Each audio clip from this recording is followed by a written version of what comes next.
Bismillahir Rahmanir Rahim. Alhamdulillahi Rabbil Alameen.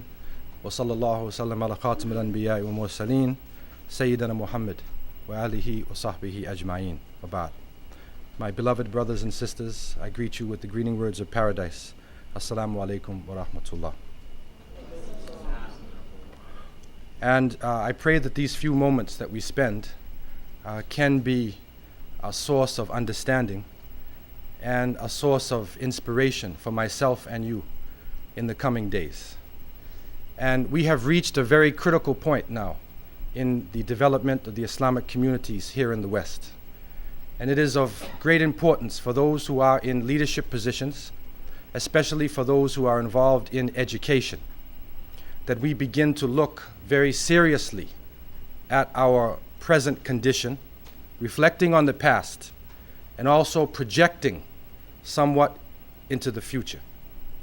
And inshallah, with the help of Allah subhanahu wa ta'ala, we can stand up to the great challenges that we are facing, and especially in the coming millennium, in this time change that we are making, and with the great crises our society is facing.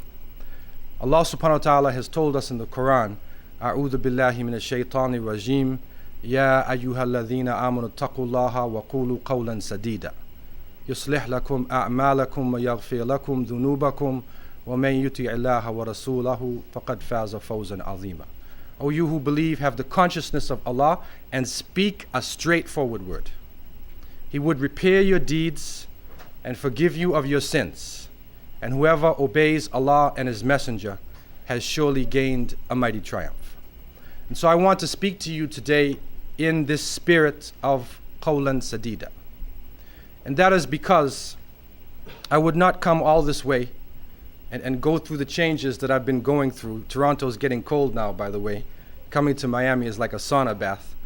I wouldn't go through these changes just to say sweet nothings or say something that would tickle your ears and make you feel good. We all need to feel good, but we need to deal with reality. And we need to be very honest and sincere and respectful with each other when we are speaking about our conditions. In Toronto now, our community has expanded to over 250,000 Muslims. It is expanding so rapidly that the government is in shock when they realize how many Muslims there are living in the Metro Toronto area, now called the Greater Toronto area, and in Canada itself. A recent survey said that 20% of the children born in Canadian hospitals are Muslims today in Canada. And this is a number that was not known so well. People did not know Canada as a country where Muslims were expanding at this rate. But with expansion, we are developing some very serious problems. And for a long time, we were in a state of denial. We buried our head in the sands. And we said, no, we are Muslims. We have the Quran. We have the Sunnah.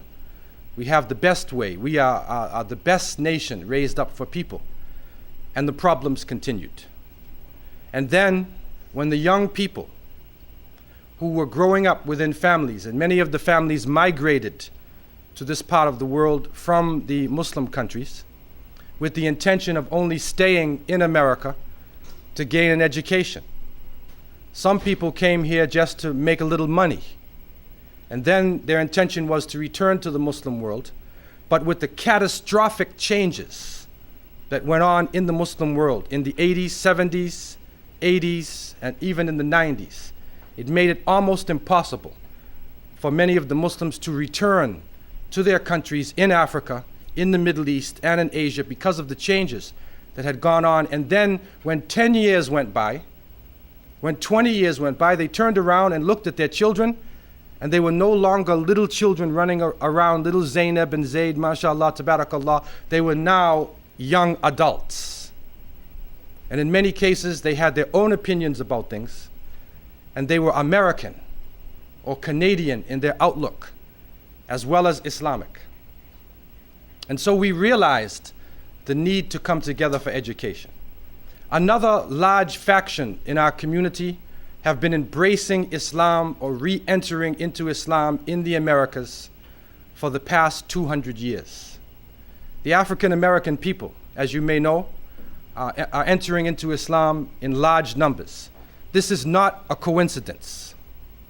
What you have to realize is that over 30% of the African people who were captured, who were prisoners of war, and brought to this part of the world in a state of slavery were Muslims.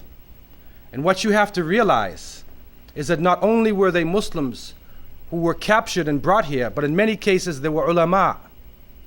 It has now come to the surface that in Brazil, in the south, there was a huge slave revolt. And the Muslims actually had an Islamic state. They were ruling by Sharia. They had Baytul Mal, a national treasury house. They were doing Amru bil Ma'ruf wa Nahy anil Munkar. They were calling to the good, forbidding the evil. And the Portuguese gave them boats and let them return to West Africa. In Suriname, Dutch Guyana, in Jamaica, in Haiti, all throughout the Caribbean region, and in the United States, there were scholars of Islam, there were scholarly communities. There were individuals who were leading revolts, who were also communicating with each other in classical Arabic.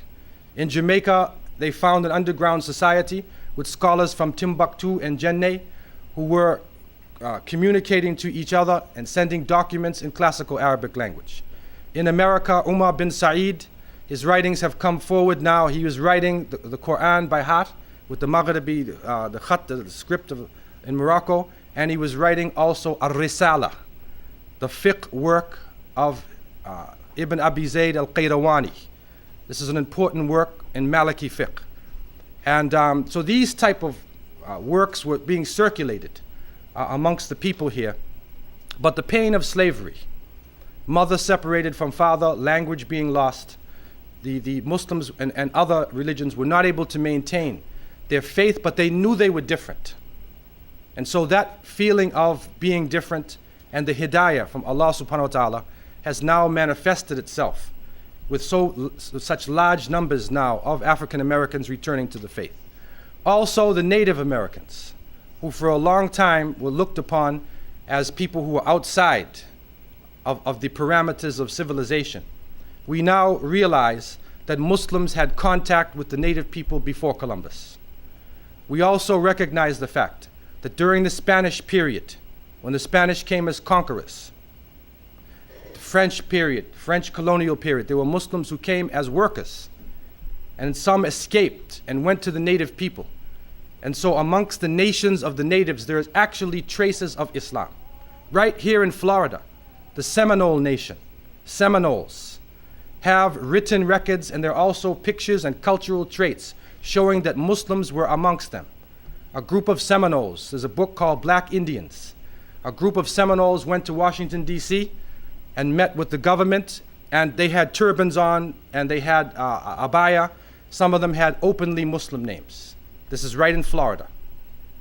And so this reality is coming to the surface, that what we are dealing with now is a transition into something that was already here, but was covered up. And so those who have understood history, those who have controlled the masses in this country, in the Western world, for the last 200 to 300 years, they recognize this fact. They know this. Secondly, they also understand that on an international level, the present economic system is falling apart. Capitalism is being destroyed, or it is going into a recession now. And Marx and Engels and those socialist and communist theoreticians who looked at the economy of the world, they recognized the fact that somewhere in the 20th century there would be a great recession and capitalism would fall apart. And so they developed this communist ideology to supersede it, but it didn't work. Communism fell apart, and especially when the Russians invaded Afghanistan and they killed the innocent Muslims, and the Mujahideen took a stand in that part of the world. And we know, if you read what the Prophet, peace be upon him, said about the dua and about what happens when an innocent person is attacked who has a connection with Allah. He told us, ittaqu da'watul mazlum, falaysa baynaha wa bayna Allahi hijab. beware of the prayer of the oppressed person. There is no barrier in between that dua and Allah subhanahu wa ta'ala. And so the Soviet Union fell, and communism as a viable way of life is falling apart. Even Fidel Castro's Cuba, which was the seatbed of socialism in this part of the world, it's falling apart now. And everybody's running toward capitalism. And so with those two systems falling apart, the potential civilization which can supersede the present civilizations is the Islamic way of life, the Islamic civilization. In the last millennium, the year 1000 of the Christian era, and they're speaking about millennium and how important millennium is. But the last millennium, the largest city in the world was Cordoba, in Spain, that was known as Al-Andalus in that time. That time there were over 1 million people living. You could walk in any direction for 20 kilometers and the streets were lit, lights, running water, universities, public baths, and the great scholars and those who sought civilization and education from throughout Europe and different parts of the world would go into Seville and Toledo and Granada, Valencia, and also to other parts of the Muslim world in order to get an education.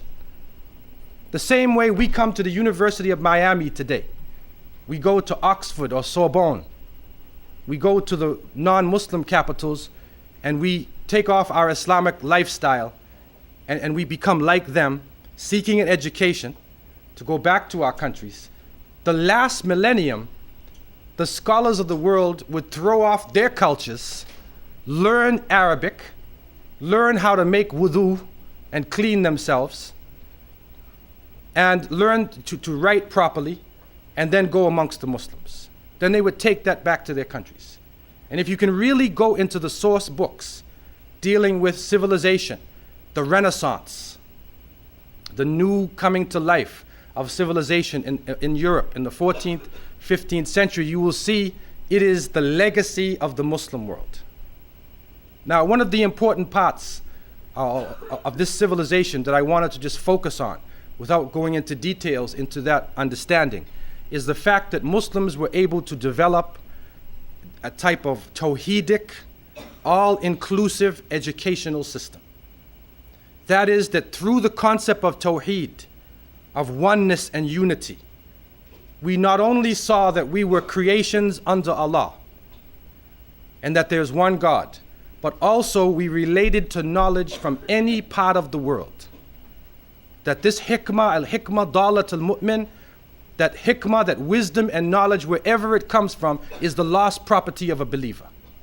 Anywhere you get it, this is the property of a Muslim. So the Muslims were able to take the knowledge of the Greeks, the Romans, the Egyptians, from India, from parts of Africa, from all parts of the world, were able to put it together with Quranic understanding and give it a new type of dynamism, make it relevant, the number system. Roman numerals were confusing people. So with Islamic concepts and also with knowledge of ancient India and ancient Egypt, because it's probably in the ancient pyramid, the step pyramid in Saqqara in Egypt. There is writings from the Old Kingdom, 3000 BC, using 0 decimal numbers in ancient Egypt. So it's probably there where they first began to use it. It also went to in India, it manifested itself. So Muslims were able to take this, give it their understanding. Sifar, 0, is an Arabic word. The number system, al-jabra, from jabar, and it goes on, your trigonometry, your calculus, all this came from this Islamic understanding using the Arabic language. And so they were able to give it a new life, a new impetus, and then it was ready to serve the world. Now, unfortunately, we ourselves left our faith. In the next generations, we forgot Allah subhanahu wa ta'ala.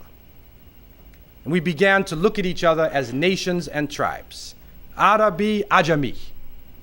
You're an Arab or a non-Arab. Persian, Turkish, Berber. You come from different parts of the world. You're Chinese, you're Senegalese, Looking at different nations and different tribes, we divided up. Also, the rich began to look at themselves differently as the poor. The ashraf, the noble ones relating to the family of the Prophet ﷺ, even saw themselves as a class or a tabaqa, a type of caste above the other Muslims. Corruption came in with the wealth. And so when this came in, and as the Prophet ﷺ said in the hadith of Thoban, that a disease would strike the Muslims, they would be large numbers, they would be defeated, you probably heard this hadith, they would be like the foam and scum on the top of the surface, no weight. When they asked him, what is the disease that would come into the hearts of the Muslims? He told them, Hubb ad-dunya wa karahiyat al-maut, that you would love the life of this world and you would hate death. And so when that came in, they were divided up and they were defeated. And that light of civilization went over to somebody else. The secular rule, first with Ferdinand and Isabella of Spain, and then on to the other kingdoms and areas of influence in Europe. Today we are now coming into the 500th year. We are living under this material civilization after 5 centuries. And what is the result? Pollution. The environment is turning against us. This El Nino thing, La Nina, it is going out of control. And in the next 10 years, we're going to see catastrophic environmental changes. So the economy of the world is falling apart. The environment is falling apart. The social life is falling apart. The political system is falling apart. And we have the alternative. Now, let's be honest with ourselves. We're coming out of a colonial period. In that colonial period, we were forced to submit to another culture, whether it be the Italians, the French, the British, the Spanish, the Dutch, the Belgians, whoever it was who conquered our countries. In order to have upward mobility, you had to ape the culture, imitate the culture of the colonial rulers. The more etiquette you had, the more characteristics you had of the elite of the colonial office, the higher you rise. The more Islamic you were in your etiquette and adab, they would consider you to be outside of civilization. They would consider you to be uncivilized. And they came into some countries, and even though the people wrote an Arabic language, and they spoke their own language, whether it's Turkish, Persian, Kiswahili, Hausa, Malay, whatever that language was, the Bosnian language. And then if you did not write, if you were not literate in French and English or Italian, they said you're illiterate. Even though you could write Arabic, even though you knew your Persian language, you were good in Turkish. If you did not know that language, you were illiterate. So therefore, our schools became French schools, British English schools, and we were striving for this. In some countries, even officially, when high school students would take tests, they would send you to medical school, the best students, engineering school, accountancy, law school, and the ones who could not make it on the test, they send you to the Quran school. Officially in some countries they do that. Even up until now, they do it in some countries. So what happened with that? Islamic education was looked upon as not being the highest education. It was good and important, but it wasn't the highest. Now with the fall of communism, with the falling of capitalism, with morality going so low in this part of the world, even in the White House, morality totally out of control, Muslims are realizing that their Islam is a gem. It's like a diamond, a beautiful gem. And we've been covering it up all this time. Now we need to take the gem out and show it to the world. We need to benefit from it first and then show it to the world. How do we do this? I want to be very practical with you because we don't have any more time left. I'm telling you. And if you understand the history of this country, we don't have much time left. The Prophet, peace and blessings be upon him, said in a hadith reported by Abu Mas'ud Uqba ibn Amr al-Ansari. In this hadith, the Prophet ﷺ said, "Inna mimma adraka an-nas min kalam an-nubuwwat al-ula idha lam tastahi fasna' ma shi'ta." Rawahu al-Bukhari. The Prophet, peace be upon him, said, from what has come to us, what the people have understood from the words of the early prophetic revelation, if you don't have haya, if you don't have shame, then do anything. You're capable of anything. And that's the situation now in this society. Even though it is so powerful technologically, shame is gone out of the people. And why did the Prophet, peace be upon him, said, "Al-haya'u min al-iman," that modesty and shame is part of faith. This is what distinguishes, one of the distinguishing points about a Muslim, how he or she deals with other people. Not weakness, but it is humility and modesty for Allah subhanahu wa ta'ala. And so now our challenge, which is a very interesting challenge, is that we now have to resurrect the Islamic teachings and bring it in line with the technology of the 20th century. And then bring that new dynamism again that can be used in the 21st century. This is, I believe, one of our greatest challenges that we face. And if we are able to do this, inshallah, then I believe strongly that we will have a definite alternative to these societies.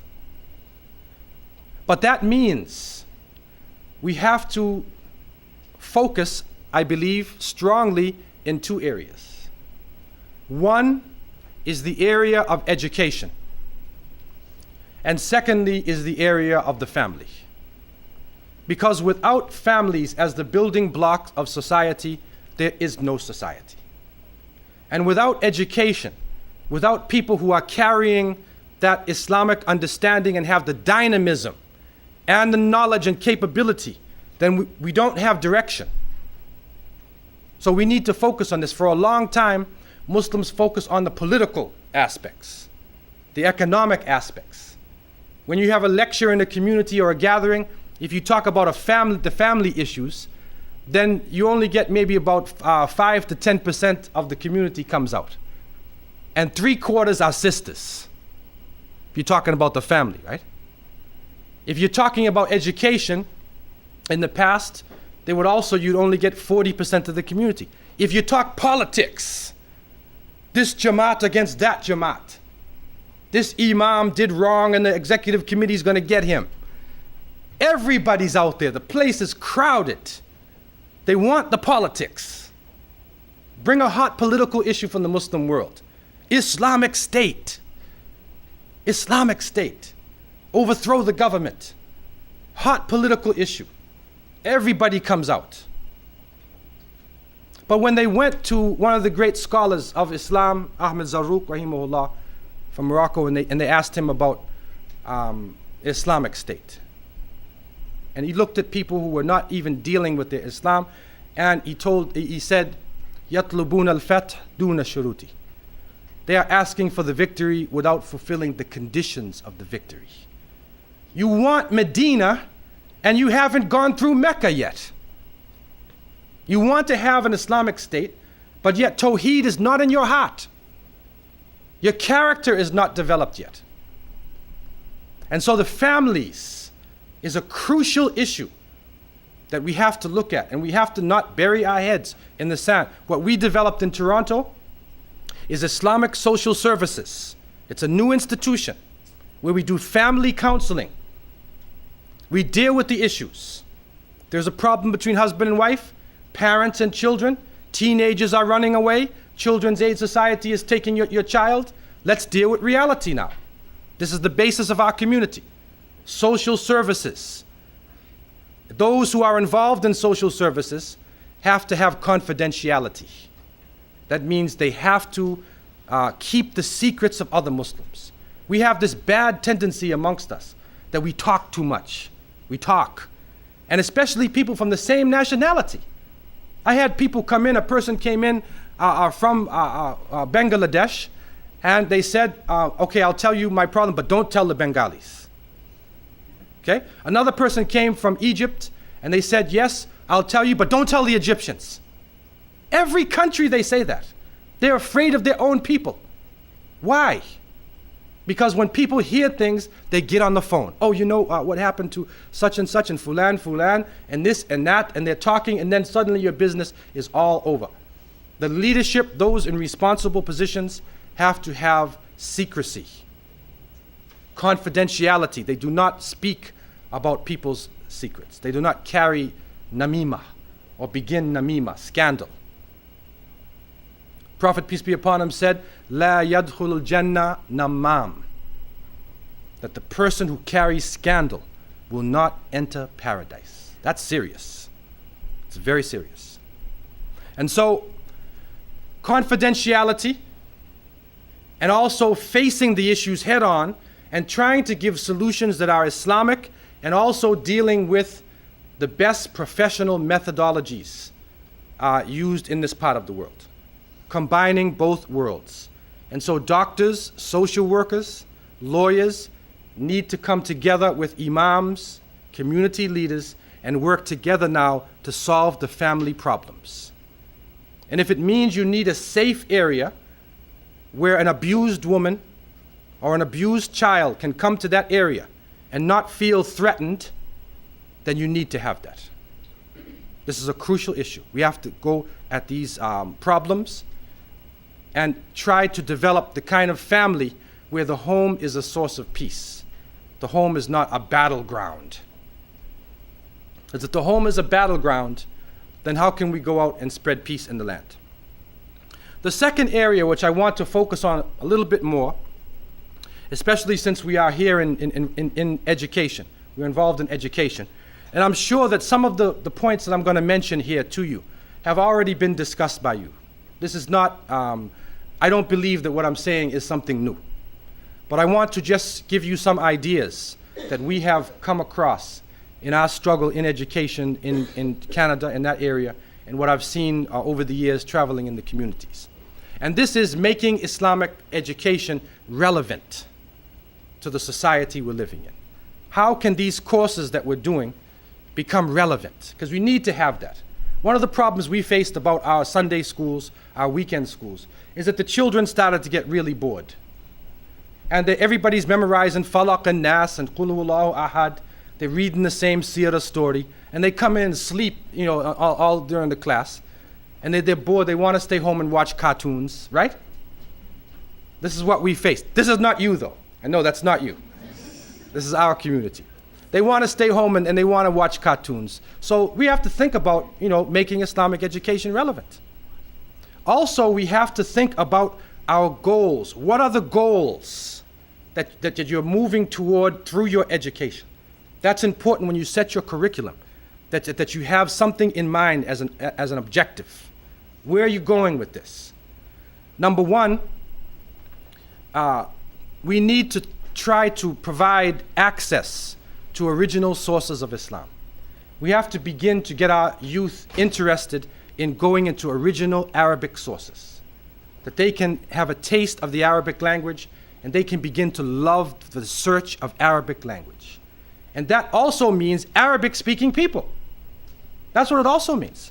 Because many of the Arabic-speaking countries, in their street language, the Ammiya, what we call Patois here, it's very different than Fusha. Ma'araf, Shahaga, Awullak, all types of things people are saying. You know what I'm talking about, right? We're teaching Masmuka. Some country they say Ishishmuk, Ismuk A, Shinnu Ismuk, and all these different things, right? For Masmuka. Okay, now we want to teach classical Arabic. So even an Arabic-speaking person can begin to get the taste of Quranic Arabic and then converse with others in this. Through this knowledge, we can begin to get access to the original sources. That gives us access to the original sources. Secondly, and these are some broad objectives, we need to separate Islam from culture. Islam from culture. Because many times what is transmitted to the student is not necessarily the principles of Islam, it is the cultural practice in a particular country. And that means that the teacher has got to be very clear, be able to go to the sources themselves and make sure that they're not teaching cultural things. This can come in prayer, this can come in general dealings, character, in a lot of different areas. The third area is that we need to go about reconstructing the Islamic personality. To reconstruct the Islamic personality. This is an all-around personality. A person who is dunya and akhirah, both combined. Striving in this world, not of the world, not controlled by the world, but striving in this world toward the next life, right? Not one extreme or the other extreme. And fourth, we need to develop muthaqqafin and ulama. Now somebody who is muthaqqaf, that is a person who has thaqafa, who has Islamic culture, education, general Islamic education. People who take courses like the one I did in Medina, Kulliyatul Da'wah, Usul ad-Din, who study the usul of the deen, become muthaqqaf. It is not an alim. An alim is somebody who brings you the sources, who memorizes the whole Quran and can really bring the source. There are other people who are cultured people. And that is a goal that we need to shoot for here, that at least we can produce students who are cultured in Islam. They have a taste of Islamic studies, they know how to access original sources, and they can translate the great works of the ulama and the scholars of the Muslim world into a relevant type of practice for today. But also we need, from the youngest students, to project on making or developing ulama. And that is people who will learn, who memorize Quran before they're 10 years old. You know the system. Memorize Quran before they're 10 years old, control the Arabic language, learn, get into hadith, right? Get into their studies, and then they go into Islamic education. Okay, we will have to produce in our next generation ulama. And I want to stress here that the ulama are not just men, that they're also women. And I say this because if you look at the isnad, you look at Imam al-Shafi'i, Imam Malik, you look at many of the great scholars of Islam, you will find that there are women who also taught them. And we were studying a book of Sidi Ahmed Zarruq, rahimahullah, of Fes, and one of the great scholars in Morocco. And within his isnad, that one of his greatest teachers was his grandmother. His grandmother. And he actually came up under her first before he went out to actually go to other people. And so you'll find many great scholars like this. They're learning from their mothers, they're learning from their grandmother, knowledge is in their home, they're learning from a woman also, especially in their early years. And so this is important. And then again, the situation with the sisters themselves, what is happening now is that there are women in this society who want to hear about Islam. And somebody's got to teach them. And sisters have to understand their rights. Just in the marriage area alone, how many sisters know about the rules of kafa'ah, suitability? How do you make suitability between your young child or your teenager, your young adult, and another a young adult to get married? What is suitability? How do you go into it? How many of us know, even in divorce, and this divorce thing is plaguing us in our community, how many sisters know about khula or khala? They have the right to give back the maha. How many know about fasakh, that the marriage can be annulled if the man does not fulfill certain rights within the marriage? How many know? People don't know that. They're stuck within marriage like the practice of the Orthodox Jews, and it comes out what we call al-mu'allaqa, where women are hung between marriage and divorce, and the husband says, he leaves her, and he said, I will not divorce you until the day of judgment. I'll never divorce you. So you'll be hanging in between marriage, you'll never get married again. That's not Islamic. That's mu'allaqa, is not Islamic. And the Sharia has solutions to this. There's solutions, but we don't know this. The mahar, the dowry itself. How many know the importance of the mahar? There was even one discussion in Shafi'i fiqh where they were talking about the maha. If there is a difference of opinion between the two families as to how much the maha would be for the girl, then you give the dowry or the maha based upon the average dowry given to a woman in your area. If there's a difference of opinion, then you give the average dowry in your area. What is the average dowry given in Miami? Does anybody know? Think about that. Does anybody know the average dowry? What is the average dowry? Is it $5,000? Is it $20,000? Is it a leather jacket and a pager? What is it? What is the dowry? We're not sure. These are the kind of areas that through our education we need to go into to build our community. Okay? So therefore, we need to develop these type of leaders. Now, some of the relevant areas of emphasis. I want to just put out a few areas of emphasis that we can emphasize on in our education. One is, as I said before, developing a sound basis in classical Arabic. And that is to nurture in the students the 4 skills: reading, writing, comprehension, speaking, comprehension meaning hearing and speaking, to develop these skills. And right from the beginning, we need to try to develop in the students speaking, a basic hiwar that can go on between the students so they're using their Arabic. Even ma hada kitab, masmuka ismi Abdullah, masmuhu ismuhu Ali. And they're talking like, min aina anta, ana min Amrika, aina Amrika. And then they're going on, so they're using things. If they know this, min aina anta, ana min Amrika, if they're using that, they know jumla ismiya. They know a noun sentence. They can use a noun sentence. They didn't have to put the verb to be in that sentence. So they have learned a grammar rule. If you try to teach them jumla ismiya, you'll frighten everybody out of the room. Because Arabic grammar can seem intimidating. But if you start to use it, it's logical. It's logical language. English is illogical language. GHT and PH and all these letters that are written and not pronounced. And you have to learn so many exceptions to the rules, right? Arabic's very logical, but you got to learn the rules, right? Once you know the rules, then you can get into the Arabic. So to emphasize this. Secondly, ulum al-Quran wal hadith. That we start to learn the ulum.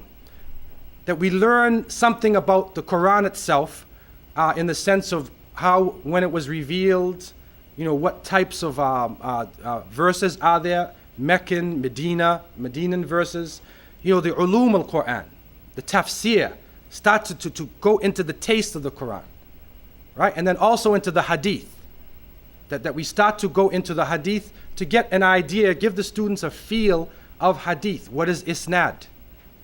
How this, chain of narrators. What is a good hadith and what is a weak hadith? What is a strong hadith? Give them a taste so they can start to see how beautiful this ulum al-hadith really is.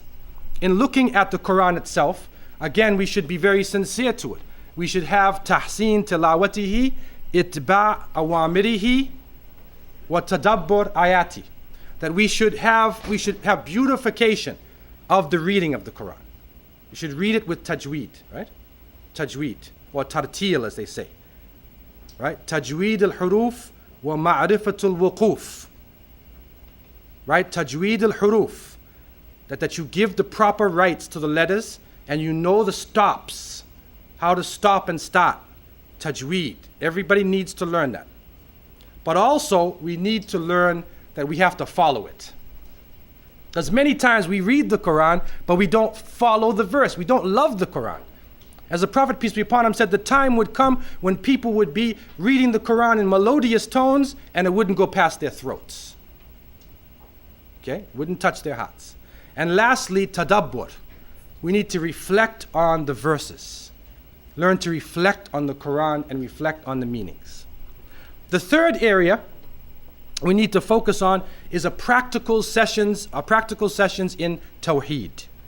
And that is the oneness of Allah, because that is the essence of Islam itself. And we need to focus in this society that our essence is not just certain clothes that we wear. It's not just certain language or food that we eat. The essence of being Muslim is the one belief in one God. And we accept all the prophets and the Prophet Muhammad as the last prophet. So this needs to be a practical tawheed, showing tawheed amongst the prophets, showing tawheed in other nations. You can also show tawheed. Then showing especially what they call tawheed al-ibadah, and that is the unity in worship. How tawheed plays itself out in your worship, not only just in salat, but in your dealings with other people. And tawheed al-ibadah goes into even magic, superstition, all the different forms of shirk that can come into the ummah. This is one of our great problems now that's holding us back, is that we're afraid of everything except Allah.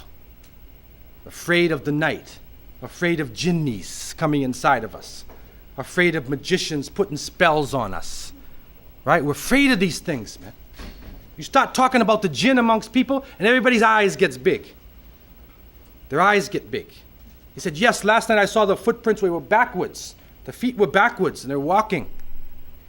And I heard sounds outside. Something happened to me. I have a headache, Brother Abdullah, I have a headache.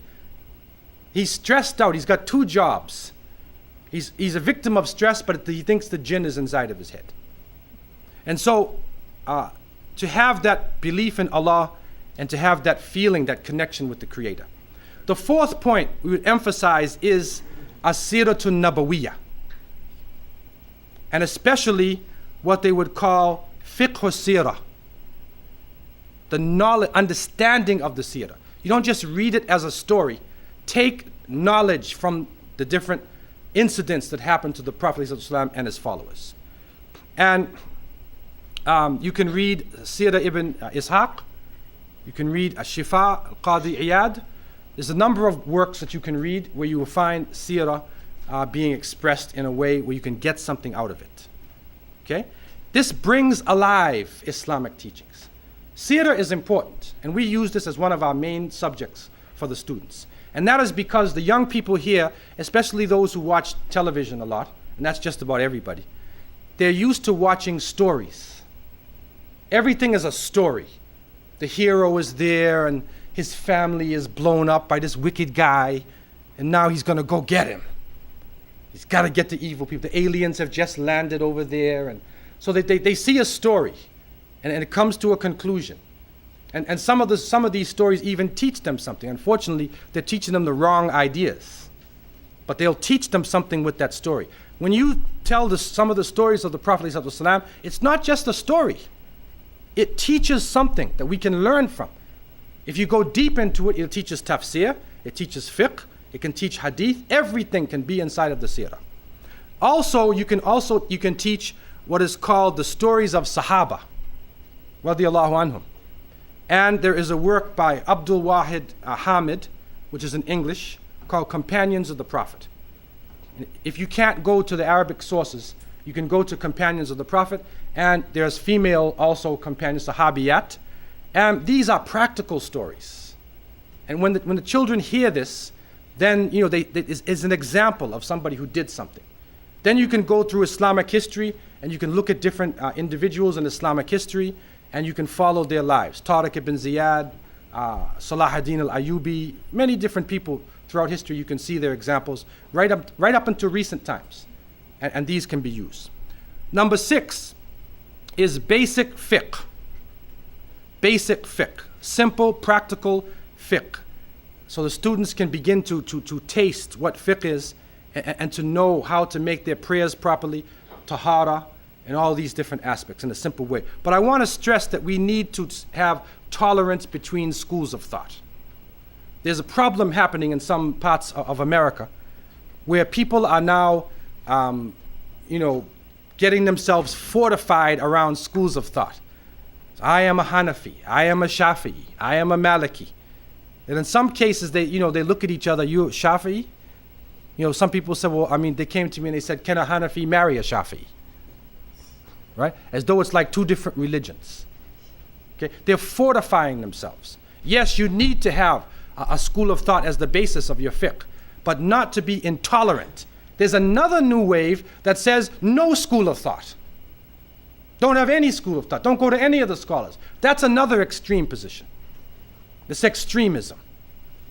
Because you cannot negate the great scholars of Islam. Okay, at the same time, you have to go back to the scholars themselves and see how tolerant they were of each other. How their love of the sources made them love the other scholars. They were teachers and students of each other. They were not rivals making different churches like Jehovah's Witnesses and Pentecostals and Baptists. This is a different concept which is alien to us. The seventh point is that, also in fiqh, halal and haram. That we need to have general courses in halal and haram so the students have a practical application of halal and haram in their life. Number 7 is the sunnah in akhlaq, character, and mu'amalat. Okay, that we have emphasized for a long time ibadat, how to pray, how to fast, but we need to emphasize now character and dealings, interpersonal relationships, mu'amalat. And there's a whole body of sunnah in this area. How you deal with people, how you address people, your respect for each other, respect for children, for adults, adults for children, men for women, modesty, how you deal, mu'amalat, how you do business. There's a lot of different areas of the sunnah in this field. 8, knowledge of the environment, fiqh al-waqi'. And in that, you need to have a general history you look at history from an Islamic perspective.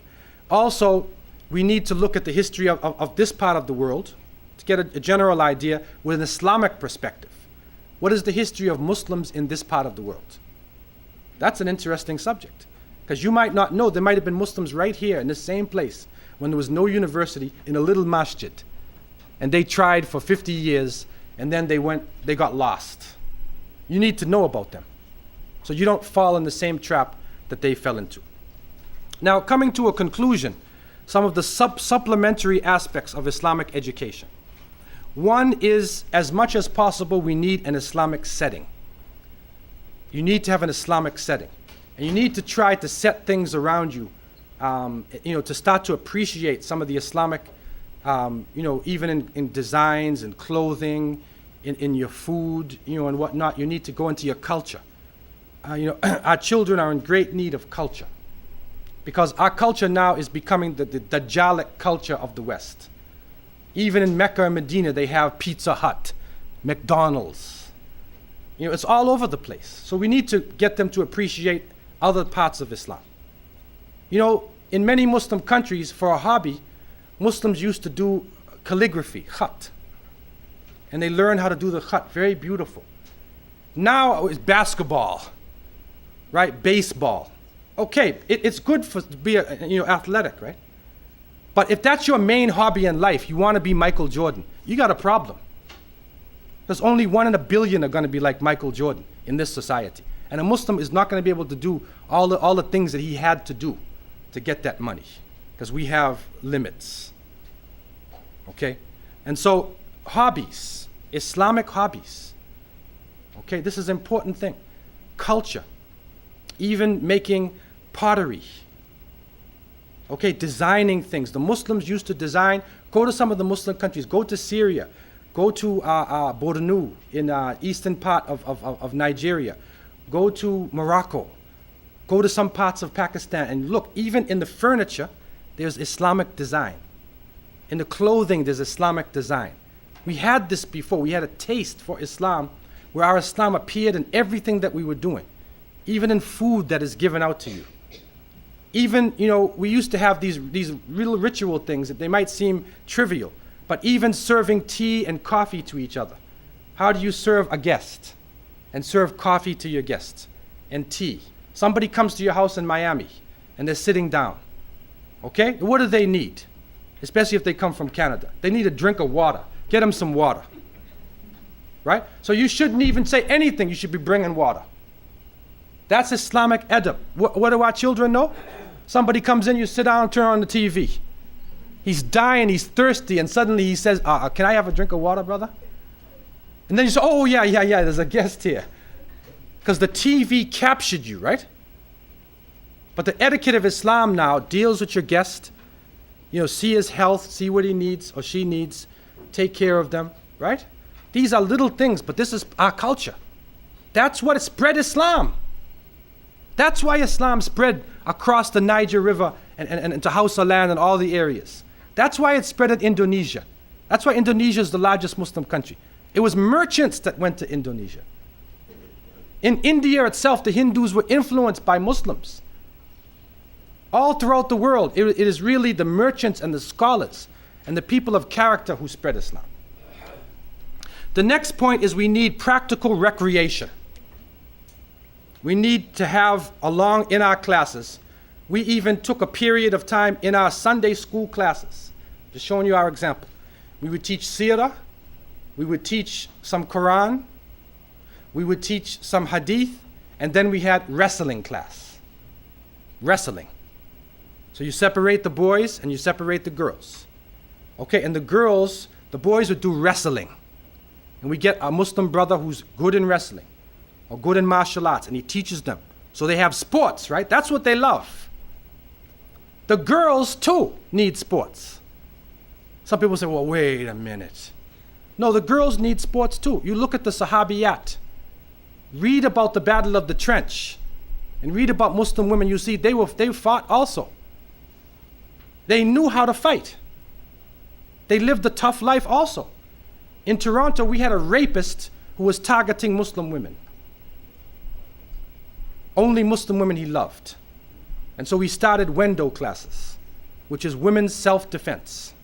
And a woman comes in and she teaches the sisters they can still wear loose clothing. And she teaches them how to defend themselves if a rapist comes, how you defend yourself, what you do. And even at the end of the course, the sister broke the board and said Sister Zainab broke the board in May 22nd, 1998. And some sisters, as you may have heard before I said this, some sisters put it over their bed, in their bedroom. So next time they got into an argument with their husband, he looked at the board. And he said, MashaAllah, tabarakallah. Wa amruhum shura bainahum. We will solve our problem in mutual consultation. Right? He looked at the board. That's Zainab. Right? So practical recreation. Riding, horse riding. Take them sometimes for horse riding. I saw a store here in Miami where they were selling saddles and whatnot. Go outside of the city of Miami and you find some people, you know, they're fishing, they're horse riding, they're hunting. Take the Muslims hunting. These are our skills, right? Swimming. Let them swim. Even the sisters, you can get an area, get a beach area or something, and let the sisters be in an area. They can still wear, you know, some parts of their clothing. They don't have to wear the clothing like the other people. And they can go inside that area, brothers protect the area, and let them swim. What we did is that we even worked with the city of Toronto, and we got pools, swimming pools, and we had only women in the pools. Only Muslim sisters. And we had some sisters who learned from women, they took lifeguard courses. So the Muslim sisters were in the pool, and they were able to swim in the pools. And they learned to swim. These are some practical points that we need to have to supplement our education. Number 3, as I said, skills training. And that can include carpentry, agriculture, home economics, and so forth and so on. So I want to leave you with these points. And, you know, it is a challenge that we have in front of us. But really, in this coming period, that you know, in this time which is coming on us so rapidly, we need to have the type of leadership that can handle the challenges of the 21st century. It is that leadership, in summary, which has proper knowledge of Islam and has taqwa. Also, leadership that has balance and wisdom. Balance, hikmah, wisdom. 3, they have Islamic character. 4, courage and conviction. 5, a knowledge of the environment. 6, emphasis on unity and cooperation with others. Unity, type of leadership that emphasizes unity and cooperation. And 7, a positive approach. As the Prophet, peace be upon him, used to say to his followers when he would send them out, yassiru wa la tu'assiru, bashiru wa la tunafiru. Make things easy. Don't make it difficult. Call them to what's good. Call them to Islam. Don't drive people away. May Allah subhanahu wa ta'ala help us in the coming of the 21st century. And may Allah develop the type of Muslim homes and Islamic education that we need to present a dynamic system for not only for the Muslim world, but for the whole of the planet Earth. أقول قولي هذا وأستغفر الله لي ولكم والسلام عليكم ورحمة الله وبركاته.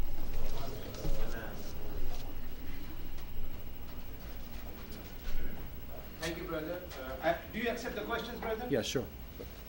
Any questions? Yes, sister. I want to know how involved your parents are in your school. How do you get parent involvement, parental involvement? That's my question number one. And why do Muslims feel so negative towards Islamic education? Right. Okay, number one, in terms of parental involvement, in the Sunday school classes, the weekend schools, we had developed classes for the parents themselves, which were parallel to the classes for the students, which you may be doing yourself. And so there was sisters classes, there was brothers classes. We even had some which were a joint class for adults. And it was a subject that they could relate to. So that while the children were being educated, the parents are also being educated. Because the problem is, if the children start learning things and the parents don't learn, it develops a problem. Because when they go home, they see the opposite. So it develops a problem. So the parents need to be educated. And then also to have periodic meetings with the parents, where you discuss the policy of the school. If they have any criticisms, suggestions, they have input. They have direct input into what goes on in the school. Periodic meetings that they would know. They receive a communique, and they know that at this time of year there would be the parent-teachers meeting. In the bigger schools that we have there, they even form a parent-teachers association. So this would be the Muslim parents of the children in the big schools. So this is like a full-time school. So they would have a parents group that works along with the administration, not against the administration. They work with the administration to solve the problems. And the administration should look upon the parents as a very important part of their leadership. They should realize that, because these are the parents of the children. And that's very important. In terms of the negativity with Islamic education, as I said at the beginning of the talk, in the Muslim world, people are coming out of the colonial period. And during that period, Islamic education was looked upon as inferior education. Even though people are religious, they were religious, but still they looked upon deep Islamic education as not relevant to technology and the changes in society. And in some ways it wasn't relevant, because it didn't deal with the science. It went away from science, till some scholars even said that the earth is flat, up until the 80s. Big scholars. They said the earth is flat. They said nobody went out in space. They're liars. They're kadhab. Okay? So when people who were involved in technology heard that, they say these people are ignorant. And so a gap developed between the professional people who were educated in the secular system and the people who were educated in the Islamic education system. So that developed. Now that gap is closing and people are coming together. But it will take some time, because there's a lot of misunderstanding, and also there needs to be the type of wisdom in leadership that can deal with both worlds. It can deal with both worlds. But it's coming together, but it will take some time. Okay, also people from America who are accepting Islam, did not have the benefit of knowing how deep Islamic education really is. Because many of the early movements for Islam in North America were founded by people, and I'm not blaming them, they did their best, but they invented the religion. They invented the religion. So they even sometimes claim prophethood. And they invented how to pray, how to fast, how to do everything without going to the sources. Now they were trying to survive, right? But they thought it up themselves. And that's not the way Islam has been transmitted. There is creativity, but it's revelation. You got to learn the revelation. Okay, and that was lost. That people in America didn't have that understanding of how important the revelation is. Now it's here. Now it's widespread now. And so people are now realizing the importance of learning classical Arabic and going to the revelation. Yes, brother. To add on the question to the sister, we do understand that all the stakeholders of the Islamic education should be involved. And we do have the classes for the adults. Yeah.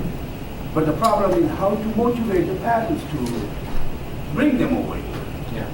I mean, that's the major problem which we are facing right over here. How to motivate them. Sure. Well, to be honest with you, brother, I don't claim to have the answer to this. Because even in our own area, somehow the parents are not motivated enough. They don't realize the seriousness of it. Because in many cases, they think that their main thing in life is working or just cooking food and whatnot. And these are important aspects of life, obviously. But the Islamic education is crucial. Because why are you cooking the food? How do you cook it? You got to know halal, right? How do you earn your money? You got to know halal and haram. You see? So these are important things, but how to motivate people? Again, if you have some diversified type of, classes, interesting topics, maybe you can get people out, like that. And with the youth, recreation to active sports type things, that can get the youth out to a lot of the programs. But really, this is a general problem within our community. I think, unfortunately, they're going to be motivated by the American society, because this society is going through some big changes, and so people are going to realize that Islam is a survival kit. It's a survival kit, and that's why there's more people coming now. Yeah, I do realize. The parents do realize that it's very important that their children get Islamic education. But as you said, they bring over here and they go to the shopping center. Yeah. That is the major issue, and and whenever we had formed the parents' organization, I saw people who were very active one day, they disappeared. So I'm scared of having a PTA. Yeah. Except only one parent is still here who has been the president of the PTA. The rest, whoever got elected as the president of the PTA, disappeared. Yeah. Well, the major challenge is here. It's a challenge, but you have to try to continue, because it is a necessary element. Try somehow, if you get a speaker to come in, Dr. Ahmed Saka who comes, or whoever comes, have a session with him with the parents. And so they might come to listen to him. If you have somebody like that, and then send a flyer home to the parents. Say, this is your session now. You have somebody who's going to talk to you. Like something like that, some ways of motivating them to come out. Okay, the floor is open again. Anybody else? Yes, brother. Well, with this, what do you think of the administration of the school? Sometimes if they are very strict, then this may scare the student and the parent, If they are too lenient, then this also make the thinkers lose. And True. And that's exactly what we are really facing, So from your experience, what you can... Well, this is where balance is required. And this is not easy. Because many of us, when we think of Islamic education from the Muslim world, you think of the asa. He doesn't know the thing and you beat him. He doesn't know it, beat him. That's what a lot of the Quran schools were. You don't know your lesson, they're beating you every 5 minutes, they're beating you. Okay, so, and they train students through terror. Then on the other hand, you have people who are super liberal, and they allow the students to do anything. And some of these public schools, I don't know about here in Miami, but in Canada, it got so bad, they're carrying weapons in class, they wear all these strange clothes to school, and they're walking around, no respect for the teachers. It went the opposite direction. So now we need balance. We need balance. And this again it requires some creativity, or a flexibility. It's not easy. But the administration needs to be strict and needs to be disciplined. There's got to be adab and etiquette and respect. If you don't have etiquette, if you don't have respect, you're finished. The children have to learn respect. At the same time, there's got to be love. It's got to be motivated out of sincerity and love and care, not like terror, not terrorizing them. And that's not an easy thing to reach, but it's got to be a combination and a balance of the two. Okay, any other questions any sisters have? Talking Yes. about motivation for parents. Yeah. It doesn't work with very young children. But the motivation came from my son, who flatly said, if you're not going to come along with me to the classes, I'm not going to go. That's right. So here I am. I'm coming every Sunday because MashaAllah. Okay, that's good. That's right. And the motivation can come from children too. That's And right. It is it's simply that he would not go if I don't go. Yeah. You mentioned information going back to sources. Yeah. There's 50 different books and everything. Do you think nowadays we can have a CD-ROM that me as a Muslim, I have a question about marriage, I type it in, I have the sources right there. Do I mean, I don't, is there something out there right there? I don't see that out there, but maybe, I mean, any kind of subject matter, that's Yeah. the way you do research. Well, there are CD-ROMs which are being developed now, that bring, a lot of discussions in it. But, Islamic education, like any serious discipline, requires people who are educated properly. For instance, if you wanted to have an answer to brain surgery, and you have a CD-ROM that tells you which part of the brain to operate on. If you don't know medicine, they're talking Chinese to you. It's a language you do not understand what they're talking about. So therefore, there are CD-ROMs, but you have to learn how to use that knowledge. You have to learn, you have to go to the usul, the foundations and the fundamentals of the subjects in order to appreciate the subject itself. Because sometimes when a person makes a fatwa, it is based upon a whole foundation of information why they come to that decision, that they've come to. Well, you mentioned dowry and so forth, and you mentioned Right. taking the average. Mm-hmm. I mean, you could just put the subject in there, that you can have all this information right there. Well, Two people are seconds. working on it, and there are books, it's like Fiqh Sunnah, which is translated into English. There are books like that have tried to bring together the information for you. The books, And right now everybody seems to be going towards. right, well, I don't have full knowledge in that area itself. The subject The Alim was one called the Alim. There's another question, brother.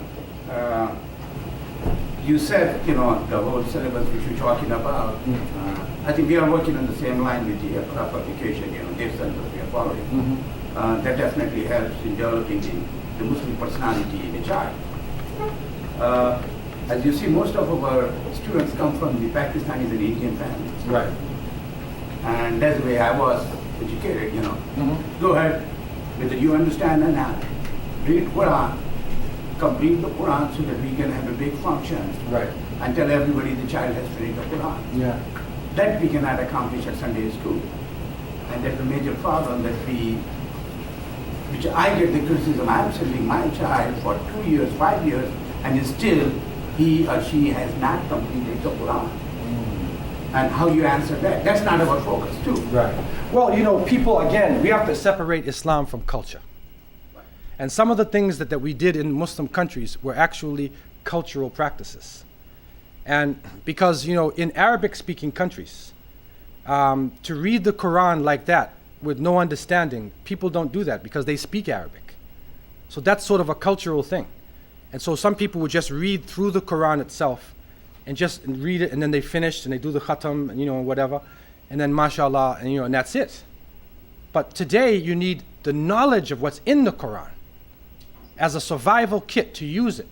Now, this does not take away from tajweed, tahseen tilawatihi. Everybody should learn tajweed. This is crucial, and it should be part of the curriculum. What can be provided, what some people do, is that in these Sunday schools, we don't have enough time to cover everything. What they do is they have, after Asr, they have a teacher, they'll hire a Quran teacher, and every day or every other day or twice a week after Asr, at a different time than the big class, that teacher reads Quran with them. So the ones who want to do that, they can have the Asriya after Asr classes, where they'll read through the whole Quran with a teacher. Because those teachers need to have total focus on what they're doing. They're not teaching all these other subjects. But when we're in a greater community, there's other needs. There are other cultures, other needs. So those who have that need, what we have done, you hire a Quran teacher, and then at a different time, you go specifically for that Quranic reading. You come to the general class for your general Islamic studies and your knowledge. Then that way maybe you can overcome it. Yeah. Why do you have a program every Sunday and a full-time school? Or just a Sunday school? Well, in Toronto, there's full-time and there's Sunday classes also. Some, unfortunately, because of the size of our community, and it's probably the same here, some people cannot afford to go to the full-time school, or they're too far away. We don't have enough schools. So the ones who can't afford it then would send their children to school, like in some masjids have Quran class after Asr. So they'll go after Asr.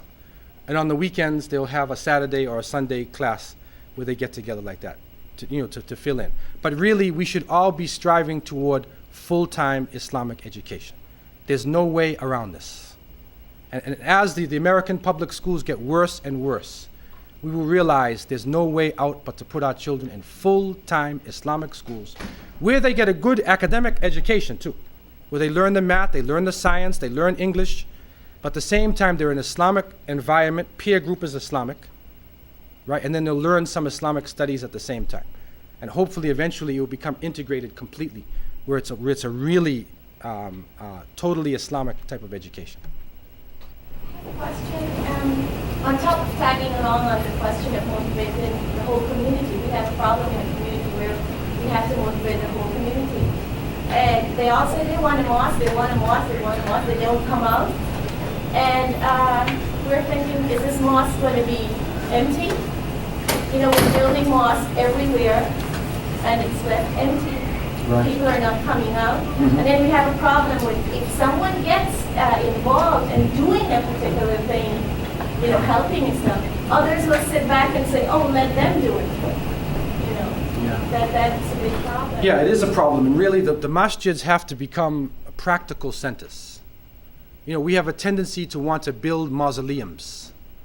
We have many beautiful masjids in the Muslim world. The Blue Mosque in Malaysia, Masjid al-Aqsa, so many, you know, masjids in Cairo. And so we want to build something like, you know, Amr ibn al-As in Cairo, some huge giant masjid we want to build.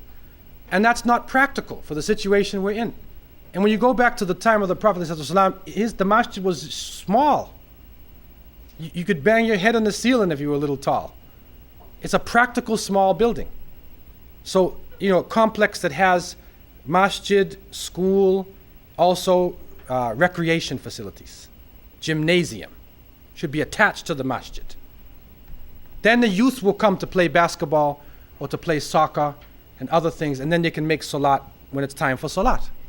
So, you know, we have to be very practical, you know, when we're looking at the new structures now. And there are many engineers now, Muslim engineers, who have developed very good patents, good, ways of simple Islamic architecture, where you can get a practical building that doesn't have a big qubba dome on it and a giant minaret, but can have basic Islamic design and a practical functional building. And the activities have to be very practical ones, you know, that the students and the parents can be involved in. Okay, any other questions anybody has before we close? Yes, brother. Can you search the internet for information? Yes, there's a lot of information on the internet now. However, you have to be able to distinguish between those good things and those bad things. Unfortunately, from my experience with the internet, the shaitan is really powerful on the internet, man. And there's even some people that are so wicked that they put Islam, you know, on their website, and they're actually talking against Islam. So you have to find the good websites, you know, that Muslims have checked for you, you know, that you can go into them, so you won't get one of these devilish type of things, because there's no control over this, you know, over the net itself. They can't control it. So, you know, yes, you can get information, but try to get good websites. And some of the brothers are here from the MSA, the MSO. You know, they can give you some good websites, inshallah, you know, that you could access. Okay? Yes, yes, ma'am. This question about funding and something that you mentioned earlier, that some Muslim family could not afford to send their kids to private schools, or also we don't have enough schools. And going with the idea of separation of religion and state, has there been any attempt to build some schools, not only Islamic school, but with some Islamic mission that could accomplish both, and then therefore could qualify for, you know, government funding? Because here in the States, this last 3-4 years, there's a big movement on charter schools, but they do not fund religious schools. So I'm saying, with a community like yours, and probably the laws are similar, has been any attempts in going that direction? Well, you know, there has been attempts. Even some groups have actually, like the Islamic Society of North America, they have actually taken over school buildings that were deserted. They took over the buildings, and that solves a lot of problems because the whole building is set up, in such a way that it can be passed by the Board of Education. And they even put their curriculum next to the board's curriculum, and in that way, you're able to get some funding. The problem is, though, sometimes, and this is based on where you live. Sometimes the local people have some conditions they put on you, that are very difficult to do a good Islamic education. But if you have people who are involved in education, you have teachers who know the Board of Education, and then they can work along with the community, to really help you, to get the local funding. Each area is a little bit different, though. And some people have tried to do Darul Ulooms. They get an area and they set up a madrasa. Unfortunately, sometimes they transport something right out of India or another part of the Muslim world, and they put it right down as though you're in India. And that sometimes doesn't help because it's not relevant. It's good for memorizing Quran, though, but then it's not relevant when you come out of the school to the society itself. So really, some attempts have been made, and probably the Islamic Society of North America, they have one of the broadest based school systems. Recently, Brother Yusuf Islam, there was a meeting with Brother Yusuf Islam and Abdullah Idris and a few other people, two teachers from South Africa, and Brother Bilal Phillips, Abu Amina, and myself. We were in Toronto, and we met about Islamic education. So what they're trying to do now is to revitalize the schools everywhere and set new curriculums and to unite the curriculums. There's a move being made, like that. And then even to make it up to the standards of the state, wherever they are. That's a move being made. That was recent, actually not recent, it's almost a year now. I was in Detroit, and I met two principals, Muslims. Then they qualified for, charter schools. I mean, they teach them basically the curriculum, but they incorporated, few subjects, not a lot. Like Arabic was taught in those schools, and some basic religion, they say religious teachings, without being specific. Yeah. And that way they were able to together. No, that's in Detroit. Yeah. Detroit has a very large Muslim population, over 1 million Muslims in the metropolitan Detroit area. And so they have political power. And so they're able to get, there's Yemenis communities and Lebanese communities that have been there for like 50, 60, 100 years. So they have the power to be able to, get certain assistance from the state and whatnot. Eventually here, if Muslims unite, we can also get some benefits, from the taxes that we pay every day. Can I ask you last question, brother? Because it's time for us to close this school. Mm-hmm. If I can educate my children at home with a private tutor, is it okay? I don't have to bring it on Sunday. What is the importance of the Sunday school? Well, the importance of the Sunday school is that Islam is a way of life. And so therefore it's not just information giving. There's peer pressure, and there's also interaction with other Muslims. That's part of our Islam. Because if you learn, if somebody says to you, you're supposed to be generous, you're supposed to cooperate. وَتَعَاوَنُوا عَلَى الْبِرِّ وَالتَّقْوَى. How do you do ta'awun? If you don't have anybody to cooperate with, you'll never learn how to share. You see what I'm saying? But when you're here, you interact with each other. How do you learn to lower the gaze? How do you learn to be modest? Even sometimes you learn how to dress. You learn things from seeing other Muslims.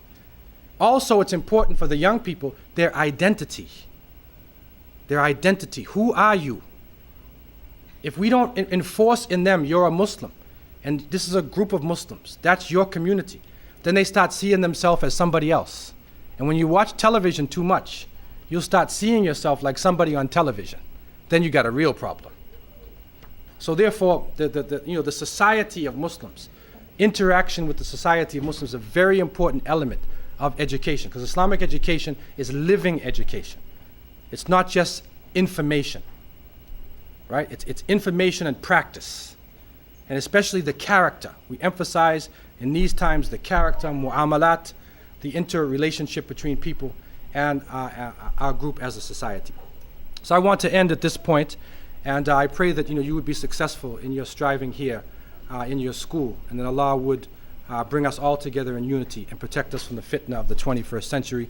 أقول قولي هذا وأستغفر الله لي ولكم والسلام عليكم ورحمة الله وبركاته.